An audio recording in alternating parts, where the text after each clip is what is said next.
Good morning बच्चों। मैं हूं आपका इतिहास का प्रवक्ता पवन और मेरे संग पढ़ेंगे आप अपने इतिहास की पुस्तक जिसका नाम है भारतीय इतिहास के कुछ विषय। यदि मेरी वीडियो आपको अच्छी लगती हो तो मुझे सब्सक्राइब करना ना भूलेगा। मेरे चैनल का नाम है स्टडी हिस्ट्री विद पवन चौहान। तो चलिए, आपका अध्याय 7 जिसकी 3 वीडियो अब तक आप तक पहुंच चुकी है, आज चौथी और अंतिम वीडियो आप तक पहुंचने वाली है और इस तरह से आपका अध्याय पूरा हो जाएगा। लेकिन यहाँ पर एक छोटा सा टेस्ट आपको देना पड़ेगा कि पिछली वीडियो, तीसरी वीडियो जब आपके पास पहुंची थी तो उसको ध्यान से अगर आपने सुना होगा तो सारे प्रश्नों के उत्तर आप दे पाएंगे। चलिए रिक्त स्थान शुरू करते हैं। सबसे पहला रिक्त स्थान ये रहा, मंत्रिपरिषद में सबसे बड़ा पद। मंत्रिपरिषद में सबसे बड़ा पद जो है वो क्या होता था, वो आपको बताना है। हम भी कर रहे हैं विजयनगर साम्राज्य की, सही कहा, वो होता था प्रधानमंत्री। दूसरा, प्रांतों को डैश कहा जाता था और कुछ इतिहासकारों के अनुसार इस समय विजयनगर समाज में मंडलों की संख्या डैश थी। तो प्रांतों को क्या कहा जाता था, अभी शब्द आया था, मंडल कहा जाता था। और मंडलम की जो कुछ समय संख्या थी, कुल कितनी बतानी है आपको, कितने मंडलम हुआ प्रांत है ना, तो कितने भागों में बांटा हुआ था, 6, बिल्कुल ठीक कहा। और प्रांतों के मुखिया को क्या कहा जाता था, मंडलम को क्या कहा जाता है, मंडलम के सबसे बड़े अधिकारी, सही कहा, मंडलेश्वर। तीसरा यह रहा, जिलों को डैश कहा जाता था, जिलों में विभाजित थे, मंडलम आगे, और ये जिले क्या कहलाते थे, बिल्कुल ठीक कहा, नाडु कहलाते थे। और नाडु जो है वो आगे स्थल कहलाते थे। और सबसे छोटी इकाई कौन होती थी, गांव होते थे। चौथा ये रहा, गांव के प्रशासन में सहयोग देने के लिए डैश सरकारी, कितने सरकारी अधिकारी नियुक्त किए जाते थे, ठीक कहा, 12। और उन्हें संयुक्त तौर पर कुछ शब्द था जिसे कहा, मैंने कहा था याद रखना है, उसे कहा जाता अज्ञार। क्या कहा जाता, अज्ञार। पांचवा यह रहा, डैश सेना प्रमुख होते थे। किन्हें सेना प्रमुख जो है कहा जाता था, जो सामान्यतः किसी एक जगह पर नियंत्रण होता था, वो भी आपको बताना है। तो भाई वो होते थे, याद कीजिए, यस, वो होते थे नायक, और इनका दुर्गों के ऊपर नियंत्रण रहता था। छठा ये रहा, डैश सैनिक कमांडर, नायक से ऊपर सेना नायक, या इनको कहेंगे नायक नहीं, क्या कहेंगे इनको, अमर नायक। तो अमर नायक जो है वो सैनिक कमांडर होते थे, और जो राय द्वारा, मतलब राजा के द्वारा जो है प्रशासन के लिए कुछ क्षेत्र को उनको दिया जाता था। सातों ये रहा, राज्य की आय का मुख्य स्रोत डैश लगान था। कौन सा लगान था, वो सबसे ज़्यादा जो आय मिलती थी वो भूमि लगान से मिलती थी, जो आय का कितना होता था, 1/3 भाग, और ये सबसे ज़्यादा हुआ करता था, और सबसे कम कितना होता था, 1/6 भाग। क्लियर है। अब चलते हैं, विजयनगर राज्य की सेना में हाथी, डैश और पैदल, इसके अलावा क्या थे, घोड़े। याद रखना, बहुत इंपॉर्टेंट सेना जो उनकी घोड़े होते थे, सबसे इंपॉर्टेंट होते थे हाथी, घोड़े और पैदल। इसके अलावा और भी सेना होती थी, समुद्री सेना, और इससे पहले क्या लिखा था, तोपखाना, बिल्कुल सही कहा। और 9वां ये रहा, डैश उस समय की प्रसिद्ध विदुषी, एक ऐसी विदुषी जो उस समय की थी, उसका नाम, यस, गंगा देवी। और अंतिम 10वां ये रहा, राजा देवराय द्वितीय संगम वंश का सबसे महान शासकों में से एक, उसकी कितनी रानियां थी, यस, 12,000 रानियां। और वो वैश्य प्रथा को राज्य की ओर से मान्यता प्राप्त थी, एक कार्य के तौर पर उसे माना जाता था, और इस तरह से वैश्याओं को कर प्राप्त जो है वो, या कर भी प्राप्त किया जाता, सरकार की तरफ से वैश्याओं से कर जो है प्राप्त किया जाता। जैसे इनकम टैक्स लगता है, वो भी इनकम होती थी उनकी, वैश्यावृत्ति, और इस प्रकार से कर जो सरकार लेती थी। ठीक है, आज के जो विषय हैं वो भी इम्पॉर्टेंट है। देखिए, आर्थिक दशा और कुछ महत्वपूर्ण राजकीय केंद्र थे या धार्मिक केंद्र थे, उनके बारे में आज हम पढ़ने वाले हैं। सबसे पहले आर्थिक दशा के बारे में पढ़ लेते हैं। चलिए, आर्थिक दशा, विजयनगर साम्राज्य का समृद्ध राज्य होना, उससे क्या था, उनकी जो आर्थिक स्थिति है वो बताती कि वो सुदृढ़ थी। और उस समय जितने भी बाहर से विदेशी यात्री आए, उन्होंने यहाँ के समृद्धता के बारे में बहुत कुछ अपनी किताबों में लिखा, जिसमें नाम आता है निकोलो दे दांती, अब्दुल रजाक, दुआर्ते बरबोशा और डोमिंगो पेस। इन सभी ने जो है विजयनगर साम्राज्य की आर्थिक दशा के ऊपर प्रकाश डाला है। क्या लिखते हैं वो, पहला कृषि के संदर्भ में लिखते हैं कि राज्य की मुख्य आय का जो मुख्य स्रोत था वो भूमि कर था, भूमि का लगान था, और इसलिए मुख्य व्यवसाय भी लोगों का क्या था, कृषि ही था। जंगलों को काटकर जो नई भूमियाँ बनाई गई ताकि अधिकतर भूमि के ऊपर जो है कृषि की जा सके, और वहाँ तक पानी लाने की या सिंचाई किस तरह से की जाती है, और नहरों के द्वारा भी की जाती थी, तालाब खोद के भी की जाती थी, तो इस प्रकार से व्यवस्था की गई। और इसके अलावा नदियों के ऊपर बांध भी बनाए गए, क्योंकि इससे क्या था, जितना ज़मीन मान लीजिए बारिश नहीं होती तो क्या किसके द्वारा होता, सिंचाई साधनों के द्वारा। पंजाब सबसे जो है समृद्ध प्रांतों में जो गिना जाता है, क्यों, क्योंकि वहाँ की ज़मीन उपजाऊ है, और दूसरा वहाँ पर सिंचाई के साधन जो है वो काफ़ी हैं, नहरों द्वारा भी होती है और कुओं के द्वारा भी होती है, अलग अलग तरीके हैं, लेकिन सबसे ज़्यादा नहरें वहीं पर ही स्थापित हैं।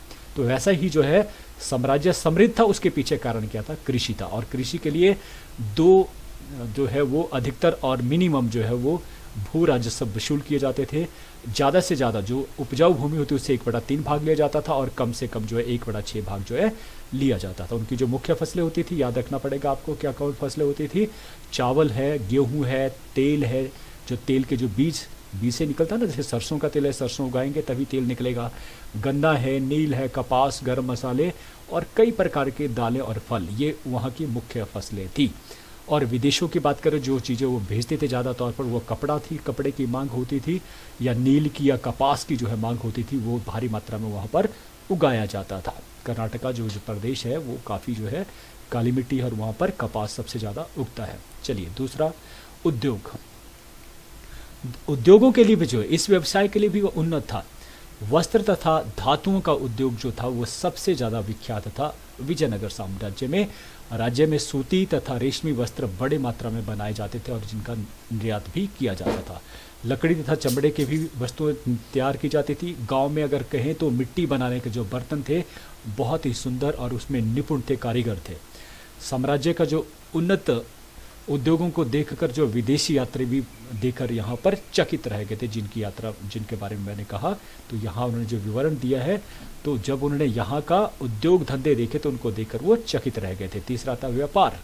जब उद्योग लगेंगे तो व्यापार भी होगा। तो यहाँ पर सबसे ज़्यादा व्यापार होता था किनके द्वारा, समुद्री रास्ते के द्वारा जो होता था, और सबसे ज़्यादा बंदरगाहें जो है वो इसी साम्राज्य की थी, जिसमें कालीकट की जो बंदरगाह जो केरला में स्थित है, जहाँ पर वास्को डी गामा सबसे पहले पहुँचे थे, वो बंदरगाह सबसे प्रसिद्ध थी उस समय।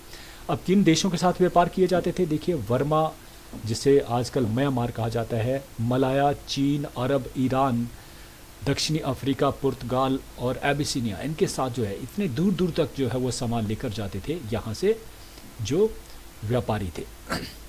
इन देशों के व्यापार क्या होता था, यहाँ से विदेशों के लिए क्या भेजा जाता था, वस्त्र, रतन, चावल, चीनी, गर्म मसाले, नील, सोरा, नारियल, लोहे और कपड़े, लकड़ी के बने हुए वस्तुएं। और विदेशों से वहाँ से क्या खरीदा जाता था, रतन, आभूषण, हाथी, घोड़े, मोती, तांबा, पारा, रेशम और मलमल, ये आयात जो है विदेशों से किया जाता। तो आयात और निर्यात दोनों ही चीज़ों का होता था, और ये समृद्ध था। फिर चौथा था, लोगों की दशा कैसी थी उस समय। विजयनगर साम्राज्य की काफ़ी समय से हम बात कर रहे हैं कि वो समृद्ध राज्य था। समृद्ध राज्य किससे बनता है, लोगों से बनता है। तो लोग कहीं ना कहीं जो उनका जीवन स्तर था वो काफ़ी समृद्ध था। लेकिन ये कहता फिर भी लोगों का जो जीवन स्तर था वो उनमें बहुत अंतर था। 3 तरह के वर्ग उस समय रहते थे। उच्च वर्ग की बात करें तो उच्च वर्ग में आते थे राजा, दरबारी, प्रांतों के जो मंडलेश्वर हैं और नायक। यहाँ तक जो लोग थे उनको उच्च वर्ग में गिना जाता था, और ये ऐश्वर्य पर प्रिय जीवन व्यतीत करते थे, महलों में रहते थे और बड़े नौकर चाकर इनके आगे पीछे रहते थे। तो एक सम्माननीय जीवन जो है व्यतीत करते थे। उनके पोशाकों में जो हीरे मोती जो है वो जड़े रहते थे, सोने चांदी की कोई कमी नहीं थी। मध्य वर्ग की बात करें तो मध्य वर्ग में अध्यापक आते, डॉक्टर आते थे और सैनिक आते थे। ये भी कम से कम सुखमय जीवन तो व्यतीत, ऐश्वर्य प्रिय तो नहीं लेकिन सुखमय जीवन, मतलब 2 वक्त का खाना और अच्छा जीवन, रहना, कपड़े और अच्छा पक्का जो है वो आपका मकान, ये मध्यम वर्ग हुआ करता था। निम्न वर्ग में क्या थे, मजदूर, गुलाम, किसान और धोबी। ये बहुत दरिद्रता, बहुत गरीबी में रहते थे। गरीबी का आलम इस बात से पता लगा सकते हैं कि उन्हें कई बार जो चूहे बिल्लियाँ खाकर भी गुजारा करना पड़ता था। तो वैसे जानवर जिनको कोई खाए नहीं खाता था उन्हें इन लोगों को खाना पड़ता, तो कहीं ना कहीं किसके कारण था ये? अत्यधिक गरीबी के कारण। और इनके जो झोंपड़ियाँ होती थी पक्के नहीं होते थे, घास फूस की झोंपड़ियाँ जो है वो होती थी, तो इसलिए लोगों की दशा अलग अलग तरह से, अलग अलग स्तरों की अलग अलग स्थिति में लोग रहते थे। फिर आता है दूसरा विषय, वह है महत्वपूर्ण राजकीय केंद्र और धार्मिक केंद्र। कौन कौन से थे? पहले राजा का भवन के बारे में चर्चा कर लेते हैं।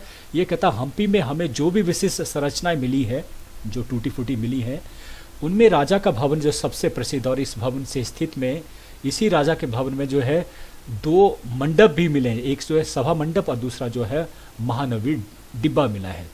अब इनके बारे में पढ़ लेते हैं, ये इंपॉर्टेंट है, कई बार 2 या 3 नंबर का प्रश्न पूछा जाता है कि सभा मंडप क्या है, खासतौर पर महानवमी डिब्बा के बारे में तो जरूर पूछा जाता है कि ये डिब्बा क्या था।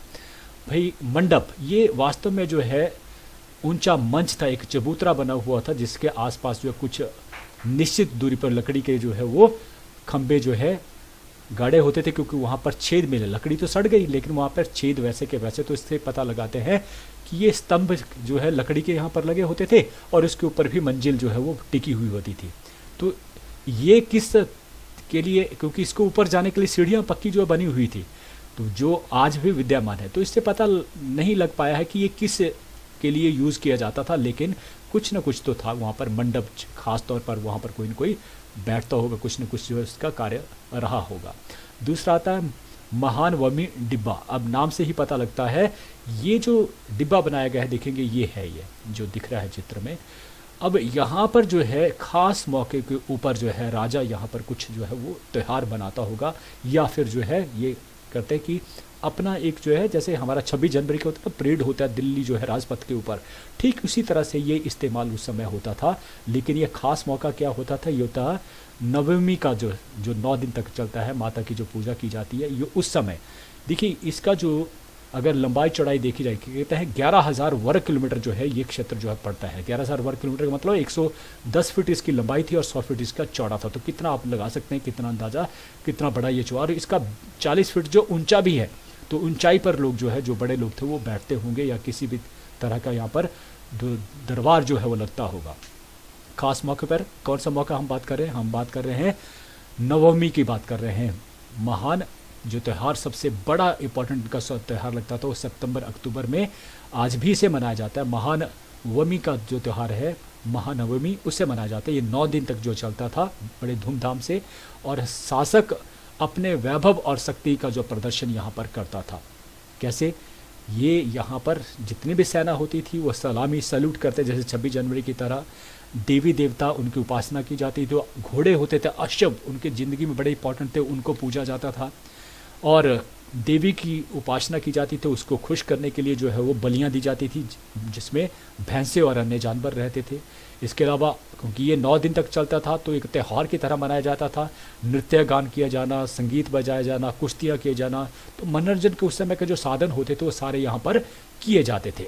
इसके अलावा जो घोड़े हैं उनको सजाया जाता, हाथियों के रथों के ऊपर ऐसी जो शोभा यात्रा निकाली जाती जिसमें राजा और उसके पीछे जो है सैनिक चलते, तो इस प्रकार की शोभा यात्रा भी निकाली जाती थी। तो ये महानवमी डिब्बा जो है ना, महानवमी डिब्बा जो है इसीलिए उपयोग में लाया जाता था। तो इस यही जो त्यौहार है, उत्तर भारत में बात करें तो दशहरा उस समय होता है, सेलिब्रेट किया जाता है, और बंगाल में दुर्गा पूजा होती है, उन्हीं दिनों में ये पूजा की जाती है।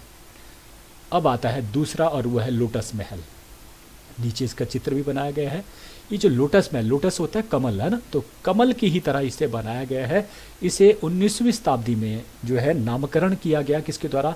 अंग्रेजी जो यात्री भारतवर्ष में आया उन्होंने इसका नामकरण किया लोटस महल कहकर। ये जो भवन है किसी उद्देश्य के तौर पर बनाया गया था, इसके बारे में इतिहासकार जो है मतभेद रखते हैं कि किसके लिए, लेकिन अधिकतर जो इतिहासकार कहते हैं कि कहीं ना कहीं ये परिषदीय सदन था, परिषदीय जहाँ राजा बैठता था और परामर्श लेता था अपने मंत्रियों से, इसके लिए ये शायद बनाया गया होगा। अब बनाने की जो शैली अगर आप देखेंगे, इसको जो है जो ये जिसके कहते हैं मेहराब जो बनाई गई हैं, या फिर जो स्तंभ बनाए गए हैं, ये मुस्लिम शैली में बनाए गए हैं। और इसका अगर ऊपरी हिस्सा देखेंगे, जिसमें बात करेंगे हम छतों की बात करें या दीवारें जो बनाई गई हैं वो भारतीय शैली में बनाई गई है। तो दोनों ही शैली, भारतीय और मुस्लिम शैली, दोनों का ही इस्तेमाल यहाँ पर किया गया। और इसके अंदर जो मूर्तियाँ बनी थी वो कुछ पत्थर की थी और कुछ लकड़ियों की थी। तो इस प्रकार से ये लोटस महल। फिर तीसरी जो आकृति या दूसरा जो वास्तुकला का नमूना है वो है हजारा राम मंदिर, जिसकी चर्चा हम पहले भी कर चुके हैं कि जो हजारा राम मंदिर जो है वो विजयनगर साम्राज्य के सबसे महान शासकों में कृष्णदेव राय ने इसे जो है बनाया था 1520 ईस्वी में। कब बनाया था? 1500। ये भव्य मंदिरों में से एक है और इसे निर्माण किसके लिए किया गया था? राज परिवार के लिए, कि राज परिवार से संबंधित जितने भी लेडीज़ थी या जेंट्स थे वो उनके लिए ही ये खुलता था, ना कि सभी आम लोगों के लिए। तो शाही प्रार्थना स्थल इसे कह सकते हैं हम, ठीक है। ये पत्थर और ईंटों दोनों से ही बनाया गया था। इसमें गर्भगृह, गर्भगृह का होता है जहाँ जो है गर्भगृह होता है जहाँ पर मेन मंदिर होता है और उसका जो आंतरिक हिस्सा होता है जहाँ मूर्ति स्थापित होती है उसके कहा जाता है गर्भगृह, ठीक है। तो जो गर्भगृह था वो, और मंडप, देखिए मंडप क्या होता है, उसके आगे वाला जो जितना हिस्सा होता है वो मंडप कहलाता है ना। आगे वाला हिस्सा जहाँ पर जो है ऊपर से जो है छत डाला होता था और वहाँ बैठने की व्यवस्था होती है, बहुत सारे लोग वहाँ बैठ सकते, उसको मंडप कहा जाता है। और तीसरा आता है यहाँ पर दिया गया शिखर। जो शिखर क्या हुआ? शिखर होता है उसका टॉप का जो हिस्सा होता है, मंदिर का सबसे ऊपर वाला हिस्सा। और गोपुरम होता है आपका, जहाँ से एंटर करते हैं उसके ऊपर भी गेट बना होता है, एक मंदिर की तरह जो है वो संरचना बनाई जाती है। तो ये सारी चीज़ें मैंने आपको बताई यहाँ पर। ये सभी की सभी चीज़ें बहुत सुंदर जो है बनाई गई थी। 3 चीज़ों के बाद गोपुरम की बात यहाँ नहीं हुई, लेकिन मैं बता दिया आपको गोपुरम क्या होता है। 3 चीज़ें इस मंदिर के, हजारा राम मंदिर की बहुत सुंदर और प्रभावशाली थी। इसकी जो दीवारें थी वो, उन पर रामायण की जो से संबंधित जितने भी जो हम समझते हैं, जो भी रामायण से संबंधित जो करैक्टर थे, उन सब की मूर्तियां यहाँ पर जो है प्रदर्शित की गई हैं। तो ये मंदिर कौन सा हुआ? हजारा राम मंदिर। अगर आए तो 3 नंबर का क्वेश्चन आपको इस तरह से पूछा जा सकता है। फिर उसके बाद एक और मंदिर आता है विरूपाक्ष मंदिर। विरूपाक्ष मंदिर आज भी खासतौर पर दक्षिण भारत में बहुत ही प्रसिद्ध है। अनेक शासकों ने इस मंदिर को बनाना का निर्माण जो है प्रारंभ किया था और विजयनगर जो सबसे महान शासक कृष्णदेव राय, उन्होंने भी इस मंदिर का जो है विशाल मंडप और गोपुरम, मंडप मैंने कह दिया ना क्या होता है, और गोपुरम जो सामने नजर आया, इसको बनाने में उसने बहुत जो है योगदान रहा है। इसके ऊपर जो है महाभारत के दृश्य जो दिखाए गए हैं दीवारों और छतों के ऊपर। और इस मंदिर में बनाई गई मूर्तियां और चित्रकला को देखकर व्यक्ति आज भी जो है वो बहुत प्रभावित होते हैं। ये रहा विरूपाक्ष मंदिर। और अंतिम जो मंदिर हुआ विट्ठल मंदिर।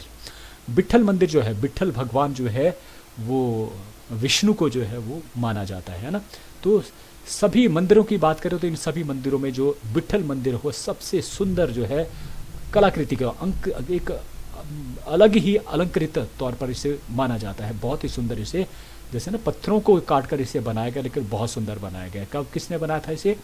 ये जो हम्पी में, राजधानी में स्थित है और इसे 1513 ईस्वी में इसका निर्माण कृष्णदेव राय ने आरंभ करवाया था। यार ना, आरंभ करवाया था। और इसका निर्माण जो कार्य था उसके उत्तराधिकारी भी करते रहे, लेकिन इसे पूर्ण नहीं किया जा सकता, अधूरा रह गया। आप देख सकते हैं जो गोपुरम है वो अधूरा पड़ा है कुछ, मतलब इसका पूरा कार्य कंप्लीट नहीं हो पाया। तो ये चलाया गया था, बनाया गया था कृष्णदेव राय के द्वारा। ये जो मंदिर है, विट्ठल का जो मंदिर है, ये कुल लंबाई चौड़ाई अगर देखें तो 152 गुना 94 मीटर जो इसका आता है कुल। इसमें 3 गोपुरम है। गोपुरम क्या होता है? जो एंटर जहाँ होता है और वहाँ पे इस प्रकार की कलाकृति जो है बनाई जाती है सुंदर मंदिर की तरह, इसे गोपुरम का होता है। तो एक नहीं 3 गोपुरम जो है इसमें आते हैं। कितने? 3 गोपुरम जो है आते हैं। और इनके स्तंभ अगर आप देखेंगे, इस जो ये है मेन मंदिर जो है, जो जिसको हम कहेंगे मेन मंदिर, जिसका विट्ठल मंदिर है, इनमें जो 48 जो है सुंदर स्तंभ जो है नज़र आएंगे आपको। और इन स्तंभों में खासियत मैंने पहले भी आपको कहा था, हर स्तंभ में 4 छोटे छोटे जो पिलर, अगर इनको आप थोड़ा सा लगाएंगे, किसी डंडे से मारेंगे, कुछ करेंगे, तो इसमें अलग अलग ध्वनियाँ जो है ना, इसलिए इनको जो है ना वो, इनको जब भी कोई जाता है तो एक स्वर जो है निकलते हैं तो अलग अलग। तो इसकी जो है एक विशेषता है विट्ठल मंदिर की। 3 गोपुरम हो गए, 48 इसके पिलर हो गए, और इसे सबको चट्टानों से काट कर ही बनाया गया है। बड़ी इंपॉर्टेंट है चट्टानों को काट कर बनाया जाना, और उस समय तो इसलिए तभी तो इसको विश्व धरोहर के तौर पर माना जाता है। इस मंदिर के सामने एक सुंदर जो रथ भी बना है, आप देखेंगे ये रथ है, और इसको भी बहुत सुंदर तरीके से जो है वो बनाया गया है। इसका शिल्पकारी का नमूना जो है अद्भुत है, देखने लायक है। तो विट्ठल मंदिर का ये कंप्लीट हुआ। तो ये हमारा चैप्टर आज यहाँ कंप्लीट होता है, लेकिन अभी भी बहुत सारी चीज़ें रिकवर करने को है। मैं चाहता हूँ कि आप उठें तो फिर पूरी तरह से इस चैप्टर को धो डालें। चलिए, इम्पॉर्टेंट है, सबसे पहले बात कर लेते हैं कुछ तिथियाँ जो इम्पॉर्टेंट, हिस्ट्री में बहुत सारी तिथियाँ आती हैं, अभी रिवीजन उनका कर लेते हैं। पहली डेट से थी 1336, जो इम्पॉर्टेंट डेट है, मैं केवल उन्हीं की ही चर्चा जो यहाँ पर कर रहा हूँ। 1336 ईस्वी में क्या है? यस, हरिहर और बुक्का ने सर्वप्रथम जो है जो विजयनगर साम्राज्य की नींव जो है रखी थी, विद्यानगर स्थापित करके, है ना। तो इस प्रकार से विजयनगर की स्थापना हरिहर और बुक्का द्वारा 1336। अगली डेट ये रही 1485, याद कीजिए जल्दी से, 1485 किस इसकी डेट है? 1485 में संगम वंश का जो है अंत हुआ और सलूब वंश जो है प्रारंभ हुआ नरसिंह के द्वारा 1485 में। इस बार संगम वंश का अंत और सलूब वंश की स्थापना। फिर अगली डेट ये रही 1509 से लेकर 29, बहुत ही इंपॉर्टेंट है ये, बहुत ही इंपॉर्टेंट, बिल्कुल ठीक कहा। क्या? कृष्णदेव राय का जो शासनकाल था 1509 लेकर 29, जब जो है विजयनगर साम्राज्य ने सबसे ज़्यादा तरक्की जो है की थी। फिर आता है 1565 ईस्वी। 1565 जल्दी से याद कीजिए, जो 1565 है वो किसके लिए जो है जाना जाता है? बिल्कुल सही कहा, ये तालीकोटा और राक्षसी तागड़ी, याद होगा, तालीकोटा और राक्षसी तागड़ी की लड़ाई उस समय हुई थी। अब राक्षसी तागड़ी क्यों कहा जाता है? राक्षसी तागड़ी वहाँ पर एक गाँव है जहाँ पर ये लड़ाई लड़ी गई थी। तालीकोटा बीजापुर में जो है एक छोटा सा जो डिस्ट्रिक्ट है, तो जगह है, तालीकोटा जो बीजापुर डिस्ट्रिक्ट है और तालीकोटा उस जगह है, तो लेकिन एग्जैक्टली बोले तो वहाँ गांव का नाम है राक्षसी तागड़ी। तो ये युद्ध हुआ था और जिसके अनुसार फिर क्या हुआ था? विनाश हुआ था किसका? विजयनगर साम्राज्य का अंत वहीं से ही प्रारंभ हुआ था। फिर अगला डेट 1570 ईस्वी में, यहाँ पर अराविंदु वंश की जो स्थापना जो है हुई थी 1570 ईस्वी में। और अगली डेट है 1674 ईस्वी में। 1674 अगर याद रहा होगा, यहाँ पर जो है श्री रंगा तृतीय उनकी मृत्यु हुई थी और इसके साथ ही विजयनगर साम्राज्य का अंत भी हो गया था। कौन थे अंतिम? श्री रंगा तृतीय। हरिहर जो थे वो पहले थे, बुक्का दूसरे थे, और जो है श्री रंगा तृतीय जो है वो अंतिम थे विजयनगर साम्राज्य के। इसको जरूर याद रखना है आपने। फिर अगली डेट है 1815। यहाँ पर क्या हुआ था? याद होगा आपको, जो है ख़ास तौर पर जो हम्पी थी उसका जो है कार्य, उसको ढूंढने का, उसके जो है खोदने का कार्य जो शुरू किया गया था। और एक व्यक्ति थे जिनका नाम था कर्नल कॉलिन मैकेंजी, उनको प्रथम सर्वेयर जनरल के तौर पर 1815 ईस्वी में नियुक्त किया गया था। डेट है 1815 और 1821 तक वो रहे थे। तो कर्नल कॉलिन मैकेंजी भारत के प्रथम सर्वेयर जनरल बने थे।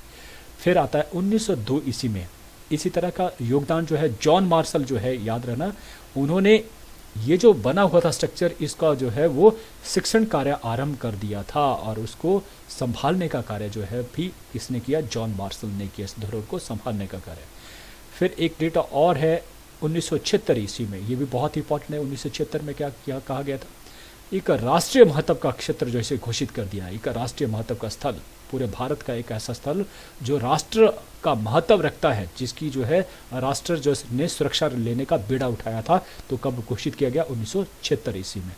लेकिन एक अंतिम डेट और रह जाती है 1986 ईस्वी में, जब राष्ट्र की बात नहीं रही, जबकि विश्व ने ही इसको अपना धरोहर मान लिया था। यूनेस्को द्वारा इसे घोषित किया गया था विश्व पुरातत्व स्थल, यानी वर्ल्ड हेरिटेज साइट घोषित किया गया था, जो अपने आप में एक बहुत बड़ी सम्माननीय बात है।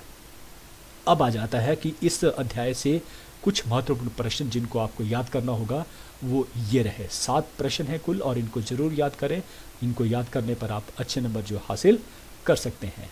तो चलिए, आज का यही ये पार्ट जो है ख़त्म होता है, लेकिन अभी आपके लिए 2 लाइनें और हैं। आज का विचार: झूठ बोलकर अच्छा बनने से बेहतर है सच बोलकर बुरा बन जाना। आजकल का जो दृश्य है वो ये है कि हम पग पग पर झूठ बोलते हैं, क्योंकि उससे क्या होता है, उसकी विश्वसनीयता ख़त्म हो जाती है। याद रखना, दोस्तों में कभी भी झूठ मत बोलो, क्योंकि आप नज़र से गिर जाएंगे हमेशा के लिए।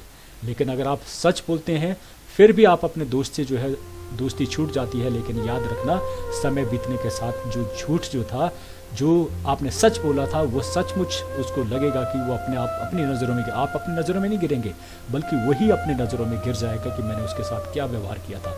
इसलिए सच ज़्यादा इंपॉर्टेंट है, सच बोलना सीखिए। इन्हीं शब्दों के साथ कि आप मुझे बड़े ध्यान से सुनते हैं, उसके लिए आपका बहुत बहुत धन्यवाद। Thank you.